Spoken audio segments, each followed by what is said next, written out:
மதுரை அரசு மருத்துவமனையில் இளைஞர் உயிரிழந்த சம்பவத்தில் உரிய சிகிச்சை அளிக்கவில்லை என அவரது உறவினர்கள் குற்றச்சாட்டை முன்வைத்திருக்கிறார்கள். மேலும் விவரங்களை எமது செய்தியாளர் மாரிச்சாமியிடம் கேட்கலாம். மாரிச்சாமி, இந்த சம்பவத்தின் பின்னணி என்ன? மேலும் உறவினர்கள் தரப்புல என்ன சொல்லப்படுது? மதுரையில் ஒரு பைக் விபத்துல காலில் எலும்பு முறிவு ஏற்பட்டு மதுரை அரசு ராஜாஜி மருத்துவமனையில சிகிச்சையில் இருந்த ஒரு இளைஞர் ஒருவர் உயிரிழந்திருக்கிறார்.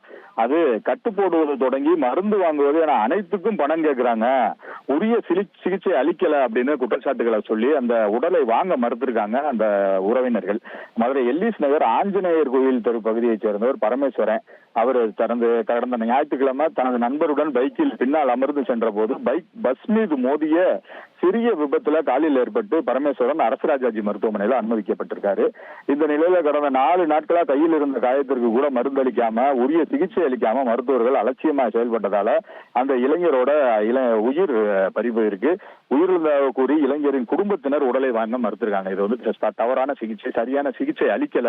ஏன்னா ஒரு சின்ன மருந்து போடுறதுக்கு, சின்ன கட்டு போடுறதுக்கு கூட பணம் கேட்கிறாங்க அரசு மருத்துவமனையில. இப்படிலாம் பெரிய லஞ்ச லாவண்யம் நடந்துகிட்டு இருக்கு. பணம் கொடுக்காம எந்த வேலையும் பார்க்க மாட்டாங்க அப்படின்லாம் சொல்றாங்க. அதுபோக 4 நாட்களா சிகிச்சைக்கு கட்டு போடுவது, மருந்து வாங்குவது, ஸ்ட்ரெச்சர்ல கொண்டு போறதுக்கு எதுக்கு எல்லாத்துக்கும் காசு தான் கேட்கறாங்க. தனியாருக்கு சென்றால் காசு இல்லைன்னு தான் அரசு மருத்துவமனைக்கு வர்றோம், இங்க வந்தா எல்லாத்துக்கும் பணம் கேட்கறாங்க. காசு இருந்தாதான் நாங்க தனியார் மருத்துவமனைக்கு போயிருப்போமே, இங்க காசு இருந்தாதான் சிகிச்சை தர்றேன் அப்படின்னு சொல்றாங்க அப்படின்னு இளைஞரோட குடும்பத்தினர் குற்றச்சாட்டு வச்சு அவங்க வந்து அந்த போராட்டத்துல ஈடுபட்டிருக்காங்க. இனி செல்லும் இடமெல்லாம் செய்தி.